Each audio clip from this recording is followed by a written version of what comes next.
Have you ever been to Scotland? It's part of the United Kingdom. That's the United Kingdom part. It used to be its own kingdom. Now it's united with England. And there's Wales and there's Northern Ireland in there. The thing about Scotland is that it is full of Scots. I don't mean to shock you or alarm you, but if you're worried about Scottish people, and there is some cause to worry, just don't go to Scotland. It's full of them. I myself am very pro-Scotland, in no small part because I just can't get enough of that accent. And I also know that Canada is pretty much the creation of Scotland. Everything from Sir John A. Macdonald to the city I was born in, named Calgary. I wonder if you knew that. Here's a shot of Calgary Bay in Scotland. Doesn't look much like Calgary, Alberta. Scotland really built the Industrial Revolution, by the way. James Watt, after whom we named the unit of power the Watt, pretty much started the Industrial Revolution, improving the English-made steam engine. Another Scot named Adam Smith pretty much codified capitalism. Of course, he didn't invent it. He explained it and defended it. The Scots really did build the modern world. In fact, about 10 years ago, there was a book called that, How the Scots Invented the Modern World, the true story of how Western Europe's poorest nation created our world and everything in it. So thank you, Scotland. But look, don't go there if you don't like Scots. Rule number one, okay? Here's an interactive map of Scotland published by the Scottish government showing just how Scottish the place is. And the answer is extremely Scottish. This map shows the parts that are 98% or more Scottish, the parts that are 95% to 98% Scottish, and a handful of places that are less than 95% Scottish. And those are their descriptions. I won't go into all the demographics. But look, apparently not everyone likes the fact that there are so bloody many Scots in Scotland. And one person who doesn't like it one bit, he's a bit of a racist about it, a bit of a radical. His name is Humza Yousaf. You see, he's a Scottish Muslim, and he has been so hard done by, so painfully discriminated against, so reviled, that he's actually now the Minister of Justice in Scotland. He's rich, he's powerful, he's a media darling, but other than that, life in Scotland has been absolutely miserable for him. I mean, if you were a young, white, Christian Scot growing up in Pakistan, I'm sure you'd be able to become a white, Christian, Scottish, Pakistani Justice Minister just as easily as Humza Yousaf did. Absolutely. Anyways, here's Humza Yousaf telling you just how awful a place it is. I've been called various racial slurs over the time. And I'm to say, to my own disappointment, when I was younger, a teenager, I never reported it. Now I know much better, and I get, I'm afraid to say, still often Islamophobic abuse or racial abuse, most of it online, but now I report it. And now I see that actually from the reporting, people have been charged, have been sentenced for that. So that is one of our messages here, that don't assume that nothing will happen if you report it. Report it, people will be prosecuted, because we have an absolute zero tolerance for hatred on our public transport. I don't like people making racist insults. I don't like that. I just didn't know it was a crime that police prosecuted. Maybe Pakistan and Scotland have more in common than I thought. But it's a bit weird because for a fellow who hates racism so much, Humza Yousaf is pretty racist. Ooh, listen to this rant. When the most senior positions in Scotland are filled almost exclusively by those who are white. Take my portfolio alone. The Lord President, white. The Lord Justice Clerk, white. Every High Court judge, white. The Lord Advocate, white. The Solicitor General, white. The Chief Constable, white. Every Deputy Chief Constable, white. Every Assistant Chief Constable, white.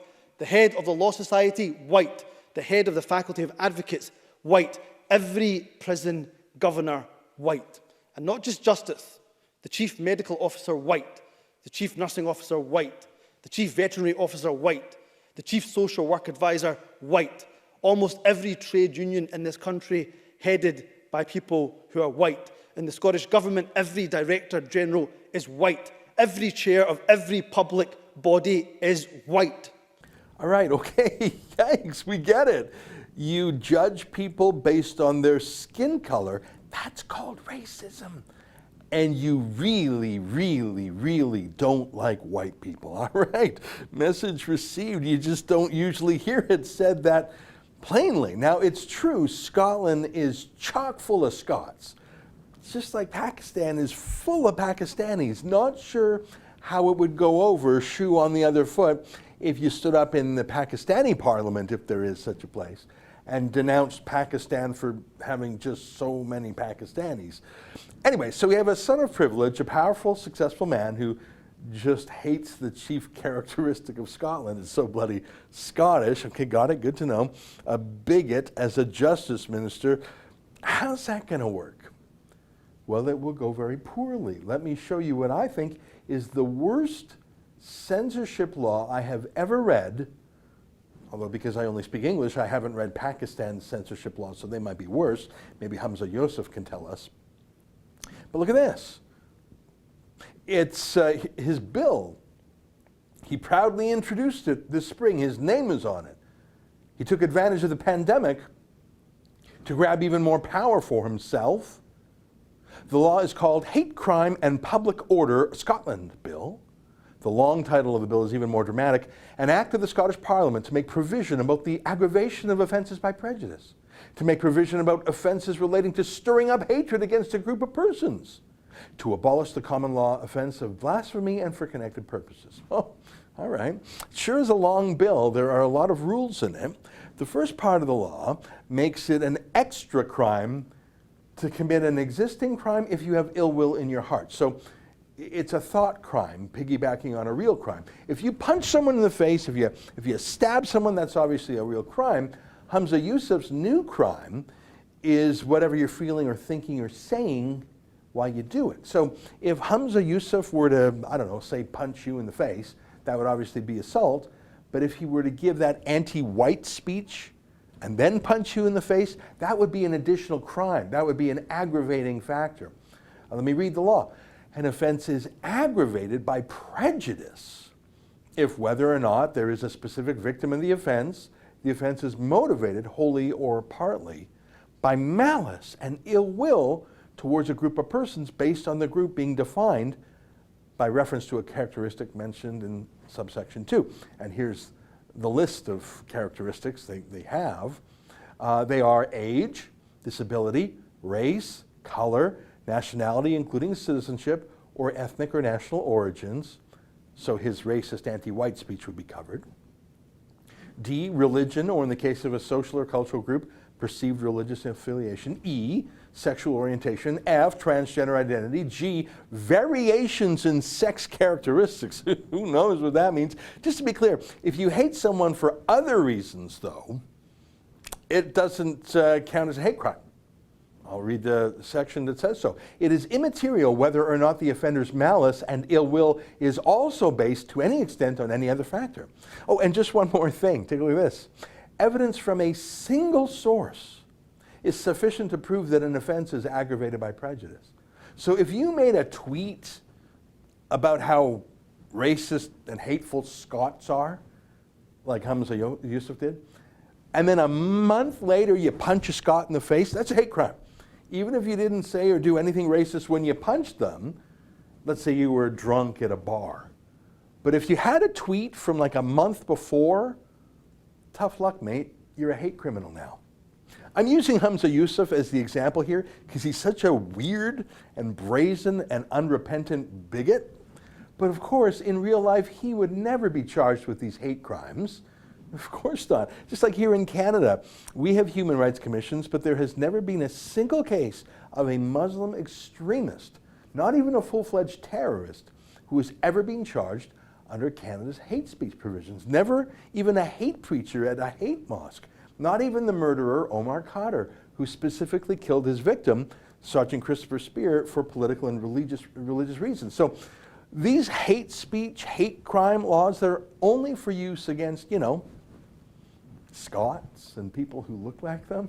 So if you have a tweet out there that's mean to someone based on that long list of reasons that I read earlier, you're already guilty. Because as the law says, it doesn't have to be contemporaneous with your real crime, and you just have to do it once. So you're guilty in advance, and so you get a greater sentence because it aggravates your real crime. So let's call it the Instagram law or the Facebook law. If you have ever said anything, anywhere, even in jest, in an old Facebook or Instagram post, you're done, mate. It's already over. You're on the hook for a hate crime in the future. You just have to be nicked. But look at this next part. It has nothing to do with real crimes like punching or stabbing people. Those are real crimes.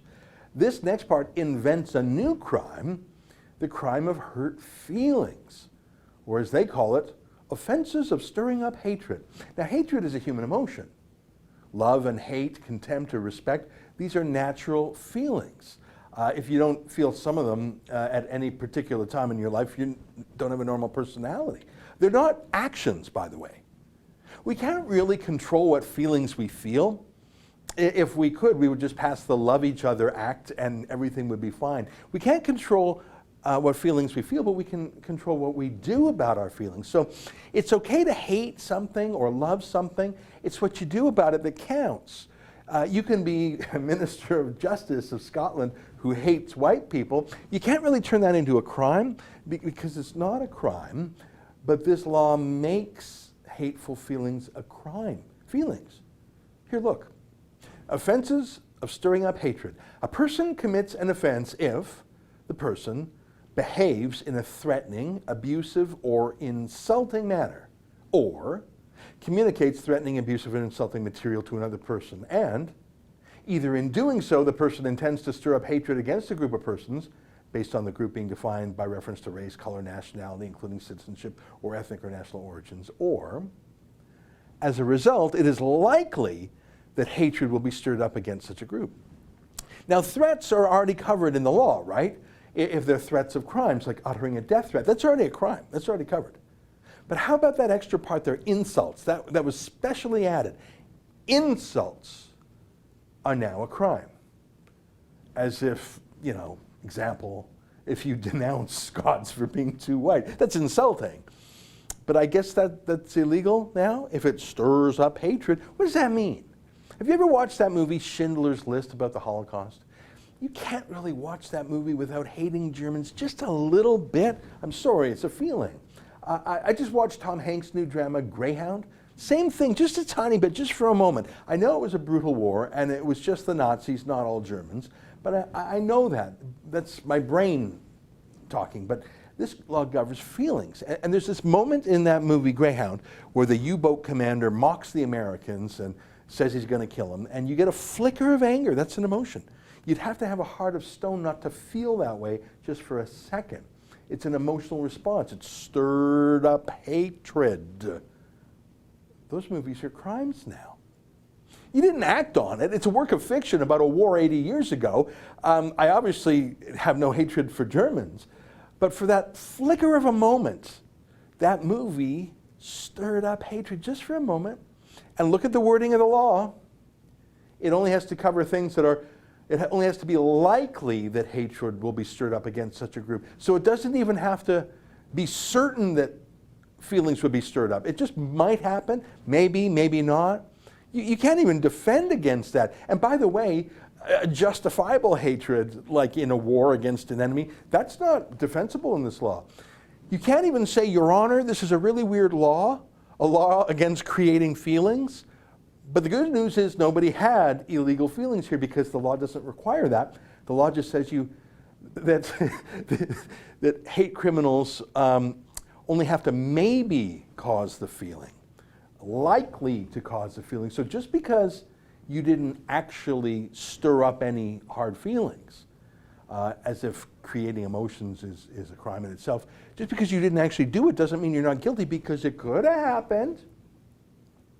Look at how broad this hate speech is, hate feelings law is.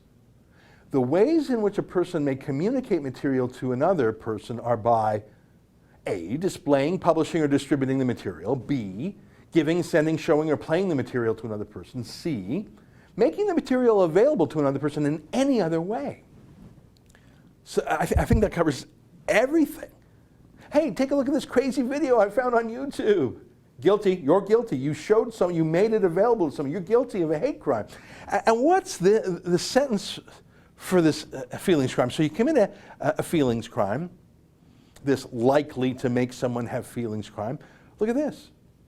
A person who commits an offense under this section is liable on summary conviction to imprisonment for a term not exceeding 12 months or a fine not exceeding the statutory maximum or both, or on conviction on indictment to prison for a term not exceeding 7 years, or a fine or both. Now, I've been following rape gang trials in the UK for years. And most of the mass rapists there, they get just a few years in jail because raping girls, especially Muslim rape gangs who explicitly say they have a religious motivation for targeting white girls. In the UK, that's obviously not as serious as sharing a mean post on Facebook. So bizarrely, this law treats feelings crimes worse than actual rape. I want to show you one other weird thing about this law. It specifically targets plays, as in theatrical productions. I don't know why. I don't get it. What kind of weirdo passes special laws censoring plays? The Lord President, white. The Lord Justice Clerk, white. Every High Court judge, white. The Lord Advocate, white. The Solicitor General, white. The Chief Constable, white. Oh, right. That's the kind of weirdo that passes laws censoring plays. Are plays a problem in Scotland? You know, you write a play, you hire actors, you get some financing, you find a stage, you get your costumes, you build your set. Is that really the nexus of hate crimes in Scotland? There's a plague of hate crimes sweeping through Scotland, and its center is the thespians of Edinburgh. Let me read the law. This section applies where A, an offense under Section 3 is committed during a public performance of a play by a person who is a performer in the play. So it's targeting actors? And it goes on at great lengths about censoring plays? What? But it goes further. You're not going to believe this. You know that it's against the law to be in possession of child pornography, right? And that makes sense because a crime was actually committed in the creation of that pornography. A child was raped. So it's not only the perpetuation of the crime, it's evidence of a crime that was already committed. I agree, obviously, with the criminalization of possession of child porn, which is the rape of children. But Humza Yousaf's law copies the language of possession of child pornography and applies it to anything politically controversial, anything politically insulting. I kid you not. Take a look. Go through this with me. A person commits an offense if the person has possession of threatening or abusive material with a view to communicating the material to another person, and either the person intends in doing so to stir up hatred against a group of persons based on the group being defined by reference to a characteristic mentioned in subsection 3, or it is likely that if the material were communicated, hatred would be stirred up against such a group. So anything mean or insulting or causing hurt feelings or likely to cause hurt feelings, that's a crime to merely possess it on your laptop. You don't have to publish it. You saw that subsection 2. If it is likely that if the material were communicated, hatred would be stirred up. So you didn't even have to share it. You just possessed it. It didn't cause hard feelings. It couldn't cause hard feelings. You didn't show it to anyone. And even if you did show it to someone and it didn't cause hard feelings, well, maybe it could, likely to. You'd still be guilty of a crime. Same penalty, up to 7 years, just for possession. Drugs, legalize those. Porn, but bad feelings, you'll go to prison.